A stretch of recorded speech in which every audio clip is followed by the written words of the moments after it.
Hi, magandang hapon po sa inyong lahat. Ito po, ako po ay magbibigay ng second reading of the day today. Ayan, tingnan po natin kung ano po ang makikita natin for our second reading for today.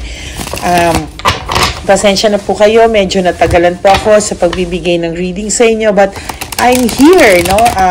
Bibigyan ko na po kayo ng second reading at tingnan po natin kung ano ang makikita natin for today. Again, wag niyo po itong wag niyo po sanang wag niyo po sanang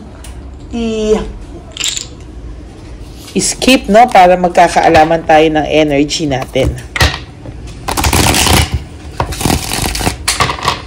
Okay, tingnan na po natin ang ating energy for today. Pili tayo ng 10. 1, 2, 3, 4, 5, 6, 7, 8, 9, and 10.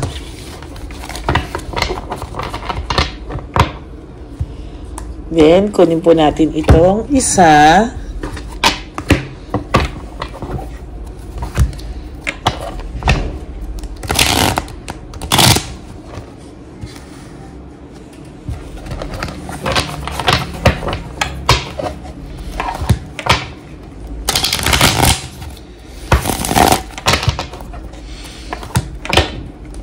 Yan.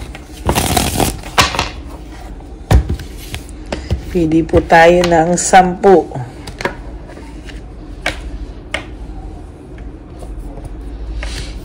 1, 2, 3, 4, 5, 6, 7, 8, 9, and 10.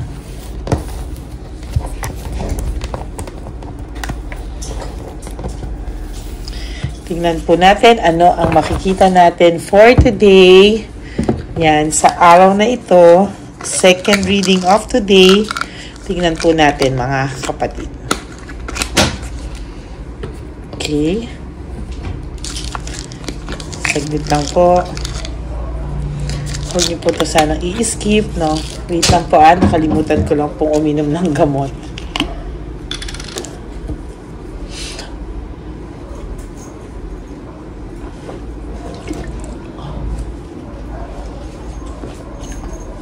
Okay.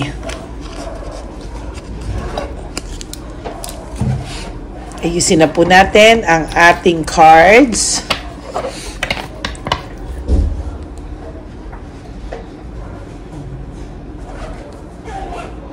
Tingnan natin anong makikita natin sa ating cards.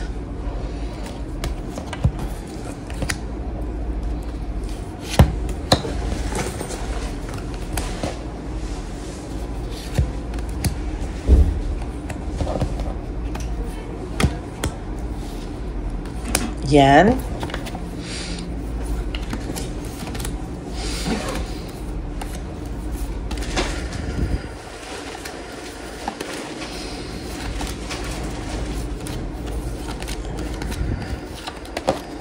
Okay. Ayaw makuha. So, ano kaya makikita po natin? First is sacrifice, no? So, ayan. Madami ka pong sinakripisyo para sa taong ito to the point na wala ka pong tinira sa sarili mo. Talagang minahal mo po itong bonggang-bongga. Nakafocus ka po masyado sa kanya na nakalimutan mo po yung sarili mo, no? At sa lahat po ng nangyayari, okay, nakita ko po na talagang nag-effort ka po 100% sa naging relationship mo. Talagang binuhos mo lahat, sinuportahan mo siya. Yung samahan nyo, focus ka po sa naging samahan nyo. Kung baga talagang hinawakan mo ang lahat-lahat, no? Ikaw yung nag-handle. nakasuporta ka sa lahat ng ambition and desire, problema nito, lahat po nakasuporta ka. But naging dishonest po siya sa'yo, naging unfair po siya sa'yo, binaliwala niya po yung samahan nyo, kaya ngayon, ayan, lugmok na lugmok po siya sa problema, no? Mababalitaan niyo po, or nababalitaan niyo po, or nabalitaan niyo po, na lugmok po ito ngayon sa problema. So, kasalanan niya po, kasi binaliwala niya po yung samahan nyo, kaya ngayon, lugmok na lugmok siya sa problema, no? Sabi ko nga po sa inyo, mga kapatid, karma is real. Okay? Dinadivert na lang po niya sa ibang bagay yung sitwasyon. Dinadivert na lang po niya sa ibang bagay yung mga nangyayari ngayon sa buhay niya. But he is so exhausted at ang daming po, kung baga sa overpatig po itong taong to, and really he is exhausted. Ikaw po ang nagbigay ng financial security sa taong to na kung tutuusin po talaga ay siya po ay mas magaling ka po sa kanya mag-handle ng finances, at saka ikaw po talaga ang sumusuporta sa kanya when it comes sa mga ganitong klaseng bagay, pero po hindi kanya pinahalagahan, binaliwala ka pa po niyan dahil sa sobrang greed. Lumaki po ang ulo ng taong to, nakala niya po whatever happens hindi mo siya iiwanan, kahit pa po ayawan kanya, feeling po niya pagbalik niya sa'yo is nandiyan ka lang sa tabi niya, no? Hindi niya po inakala, or hindi niya po inisip, or hindi niya ni minsan in-expect na sa totoo lang pwede ka din pong mawala sa kanya,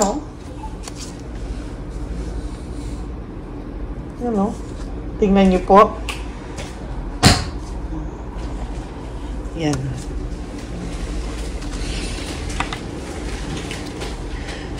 You're trying to move on from this situation. You're trying to leave everything behind. Pero nagtataka po kayo sa lahat ng efforts nyo, nakalimutan siya, na feeling mo okay ka na. Meron pong oras palagi na parang feeling nyo po ay wala namang rason, wala namang dahilan, pero po kayo po ay nalulungkot, no? Sobra po kayong nalulungkot, sobra po kayong nasasaktan.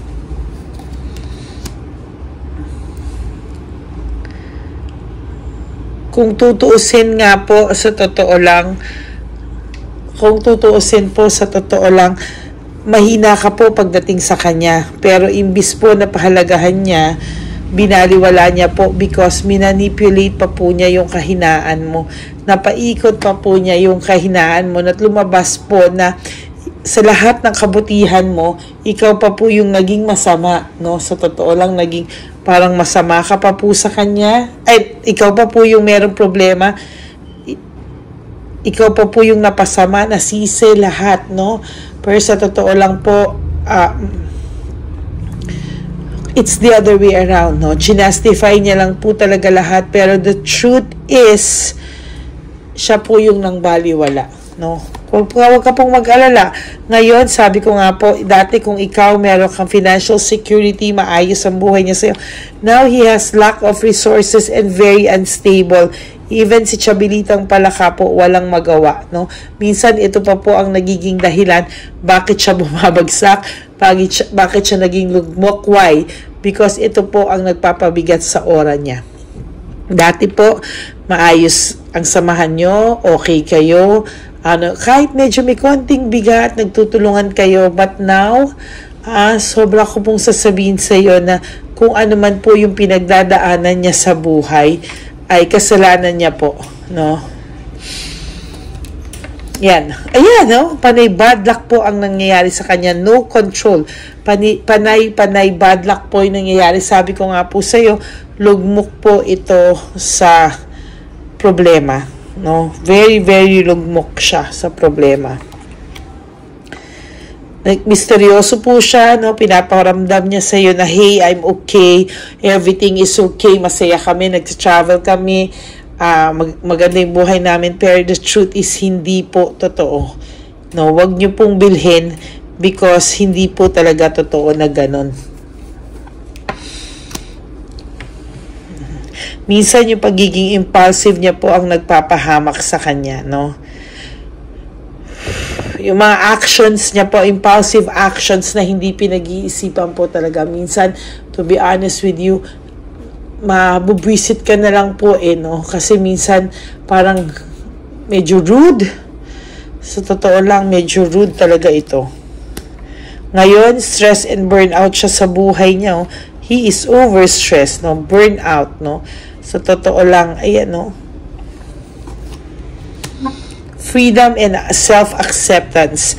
Yan po ang dapat mong gawin, ano? To make yourself free, to explore, to have a self-acceptance na whatever happens, you are worth it and you are a valuable person na hindi po kailangan saktan, abusuhin ng kahit na sino mang tao dyan. No? You should love yourself. Ikaw po ang unang-unang dapat na nagmamahal sa sarili mo. For some of you, nakikita ko po na meron pong hindi naman po single yung si Chabilitang Palaka. For some of you, nakita ko po hiwalay ito sa asawa, and for some naman po may mga ibang jowa to na hindi alam ng person nyo. O di yan. There's fear and confusion, ano? May fear and confusion po ito, no? Sa totoo lang po, sa ngayon, ayan, no? Nararamdaman ko po na merong fear. Hindi niya po alam paano, saan siya magsisimula, tatanggapin mo pa ba siya o i-reject mo na siya. Because right now, puno po ng bitterness ang puso nitong taong to, no? Bitter na bitter po siya, na to the point na parang ikaw pa yung may kasalanan sa kanya. Because of, pag nakikita niya pong gumaganda yung buhay niya, dapat daw siya yun. Dapat daw siya yung kasama mo, no? So, yan. No, tingnan po natin ano po ang kanyang pakiramdam sa mga oras na ito.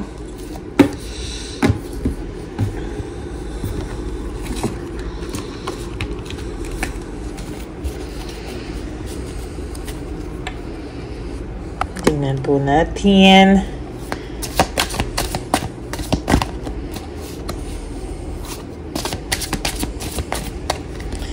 Tingnan po natin ano po kaya ang makikita natin sa barahan niya.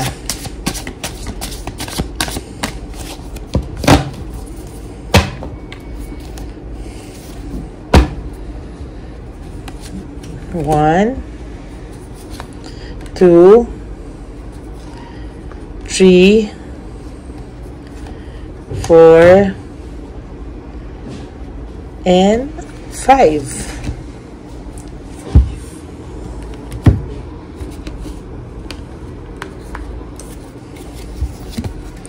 Drama. Okay, puno po ng drama ang buhay nito ngayon. Kung akala niya po dati, ikaw po yung ang dami-dami mo, sa'yo niya sinasabi na kesyo ginagawa mong big deal ang lahat, na kesyo ganyan, ganito. Pero the truth is, ngayon po, naging madrama lalo ang buhay nito, no? Palagi ka po niyang dating sinisisi, na ganito ka, na ganyan ka, na nagger ka, na ganito ka, kung ano-ano po sinasabi niya sa'yo, but the truth is, kabaliktaran po lahat yon. Ayan, no? You've triggered me. Parang ang lumalabas po dito na, ikaw ang may kasalanan, bakit niya nagawa sa iyo yan, bakit siya nakagawa sa iyo ng mga ganun, ikaw pa po yung may kasalanan, ano? And sabi ko nga po sa iyo, meron po itong cold heart, meron po itong mischance, no? Pero takot lang po to sa rejection.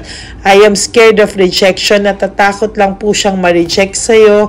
I don't know who I am anymore. Sabi ko nga po sa iyo, hindi niya nakilala ang sarili niya. And don't treat me the way you do, I don't deserve it.